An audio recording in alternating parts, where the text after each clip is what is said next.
अस्सलाम वालेकुम friends, welcome back to top smarties. Drama serial Dastak.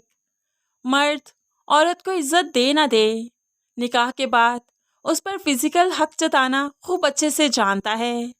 यहाँ पर ही तो उसे शरीयत याद आती है, वरना तो किसी और के साथ संबंध रखे इस पर उसे कोई शर्म महसूस नहीं होती। अब शादी को अभी कुछ ही अरसा बीता कि किरण प्रेग्नेंट हो गई और इस बात की सैफ को जरा खुशी नहीं हुई। भला जब खुश नहीं होना था तो वो रिश्ता ही क्यों रखा?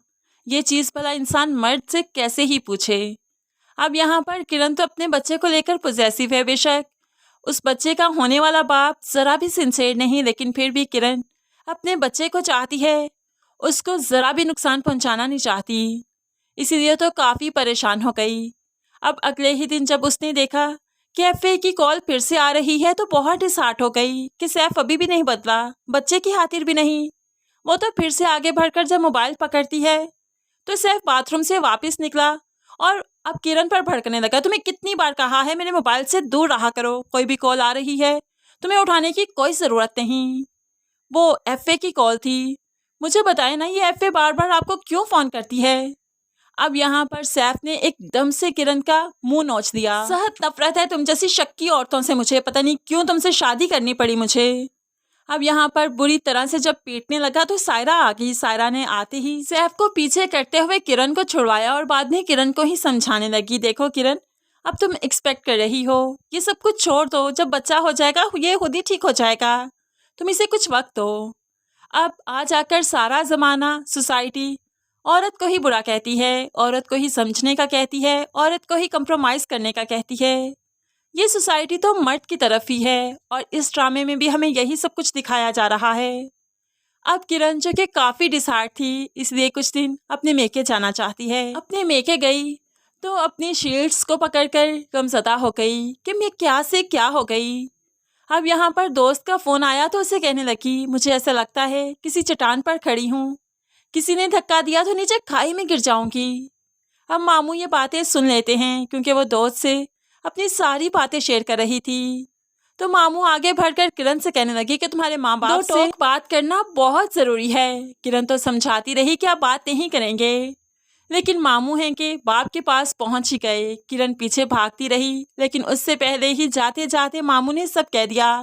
जब वो अपने घर में खुश नहीं, जब सैफ ईमानदारी से ये रिश्ता नहीं निभा रहा तो इस रिश्ते को टूट ही जाना चाहिए।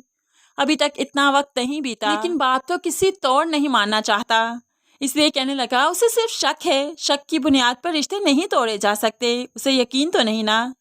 ऐसे ही बाप ने बात को रफा दफा किया। कुछ दिन गुजरे तो माँ बाप के कहने पर सैफ किरण को लेने आ गया। दिल तो नहीं चाह रहा था, लेकिन फिर आना ही पड़ा।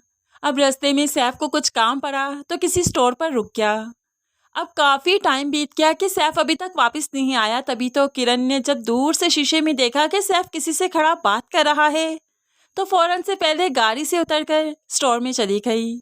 यहाँ पर जाकर देखा कि एक लड़की की बैग थी और उससे बात कर रही थी। किरण गुस्से से कहने लगी, कौन है ये सैफ? अब तो फरियाल ने वापस पलट कर देखा, किरण को एक नज़र देखा और फिर सैफ की तरफ मुँह करके कहने लगी, सैफ बताओ कौन हूँ मैं? तो यहाँ पर सैफ कहने लगा, तुम जाओ गाड़ी में बैठो, अभी आता हूँ, दोस्त है मेरी। तो फरियाल कहने लगी, सैफ सिर्फ दोस्त हूँ मैं? तो सैफ को तो अब सच बोलना ही पड़ेगा। हाँ बहुत हास है, मोहब्बत करते हैं हम एक दूसरे से, इसी से शादी करना चाहता था, लेकिन मेरी शादी ज़बरदस्ती तुमसे करवा दी गई। लेकिन अब के बाद किरण भी चुप नहीं रहेगी और तुम जानती हो मैं कौन हूँ।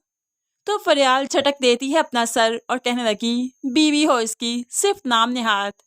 लेकिन यहाँ पर किरण कहने लगी, सिर्फ बीवी नहीं हूँ, नाम नेहात कहो या कुछ भी, सिर्फ अब मैं इसकी बीवी नहीं रही बल्कि इसके होने वाले बच्चे की माँ भी हूँ और ये उसका बाप है। हमारा रिश्ता मजबूत हो चुका है और तुम देखना जैसे ही बच्चा इस दुनिया में आएगा हमारा रिश्ता और मजबूत हो जाएगा।